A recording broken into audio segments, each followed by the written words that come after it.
Hello and welcome back to our series on Christology. Today we want to begin looking at the historical development of Christology as a doctrine. Now we've spent our time so far looking at who Jesus is in the Bible, how he utilized the Old Testament, how the Old Testament spoke of him, how he commissions the New Testament. We also looked at the major events of his own divinity, and we also looked at the main points of his life. We looked at his claims to being divine. We looked at what he said, what he did.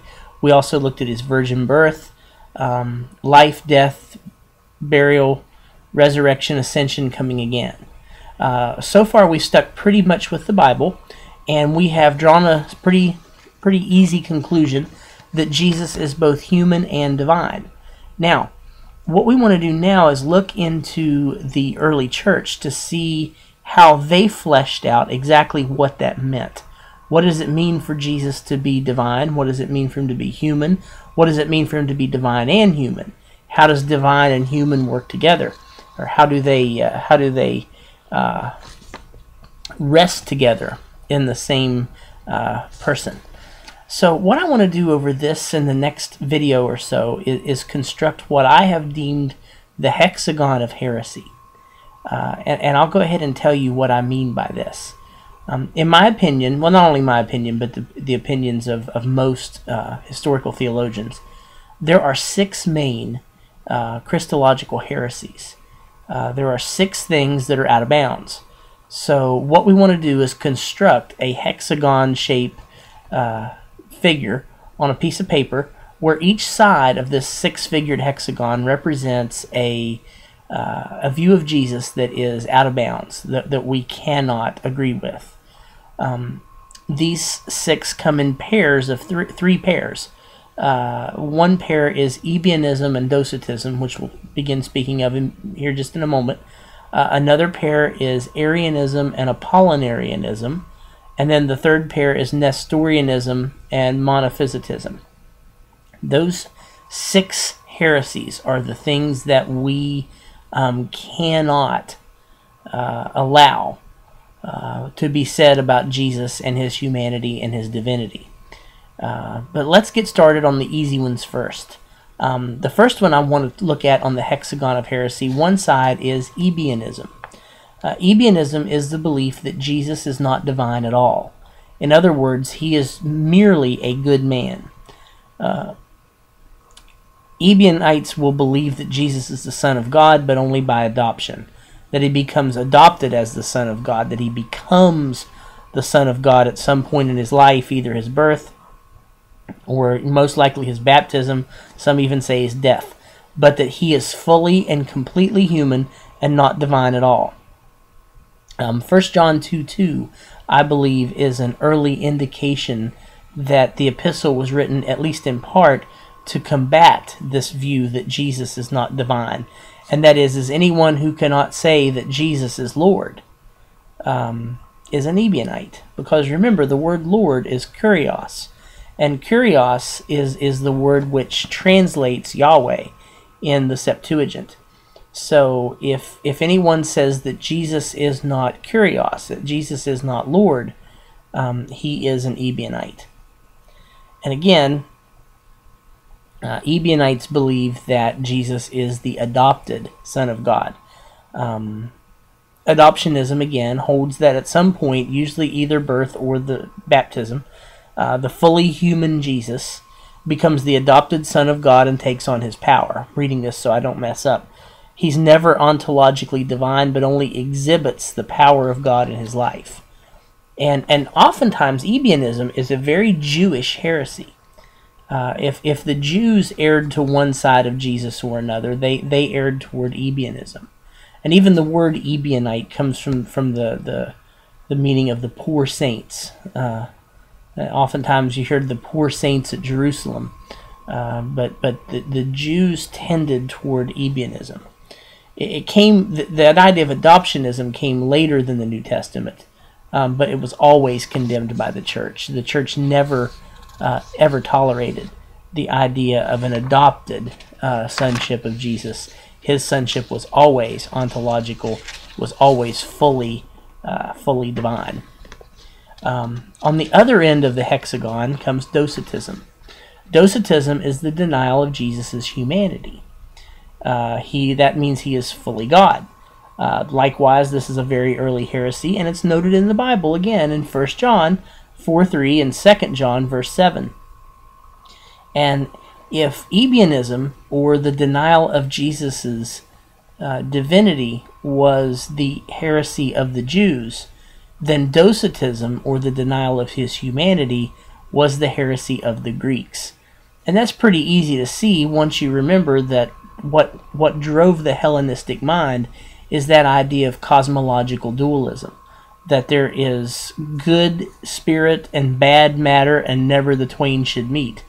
The Greeks recognized the goodness of Jesus, saw that fairly clearly, but in their own presuppositions ruled that he could not be flesh, he could not be human, he could not be matter. He had to be pure spirit. So they were docetists. In Plato, and this dualism goes all the way back to Plato, 4 centuries before Jesus. In his allegory of the cave, the Logos is the only way we can comprehend God. And Jesus is this Logos. And the idea that the Logos could become human is foolishness to the Greeks. There's no way in the Greek mind that the way to comprehend the one true God could ever be human. He would never touch matter. As Martin Davis said, God don't dirty his hands with dirt. There's no way in the Greek mind that you would ever have such a divine being becoming human, and that is docetism. And honestly, that docetic view of the divine in Hellenism is diametrically opposed to the idea of the incarnation in Christianity, the Word becoming flesh. And that diametrical opposition will set these two worldviews against one another for really from the 1st century to the 5th. And it will be a 400-year struggle that Christianity will win, although there will be collateral damage. Actually, as we talked about in one of our previous videos, the Hoffmanite Christology is a form of docetism because it holds that Jesus is not human as we are human.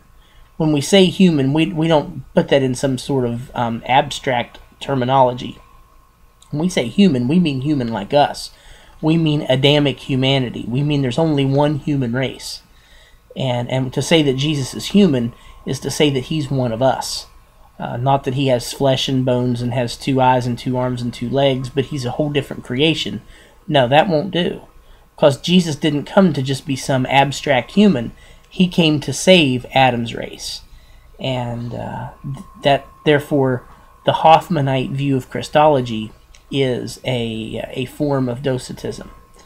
Both Ebionism and docetism are fairly easy to reject. We've spent several videos talking about Jesus' divinity and Jesus' humanity. And to deny either one completely would be asking way too much. The Bible itself lays forth Jesus' full humanity and Jesus' full divinity. Now, it doesn't give us a lot of nuance as far as to how they play into one another, but that they are both present, I think, is biblically clear, and we've established that already. Neither heresy in its pure form, neither pure Ebionism nor pure docetism, pose much of a threat to orthodoxy. It's just too easy to reject that Jesus is not divine at all, or too easy to reject that Jesus is not human at all. So in their pure form, they don't pose a great threat to orthodoxy. It is the later incarnations of those denials coming in the 4th century that's going to be a real problem. And we want to turn there in just a moment. Now, I've done another video on the Arian controversy, and I will let that stand for Arianism. So our next video will pick up on Apollinarianism, the very dangerous and very damaging heresy that came at the end of the 4th century. Now let me say that we have, with our hexagon, we have Ebionism at one side, docetism on the other.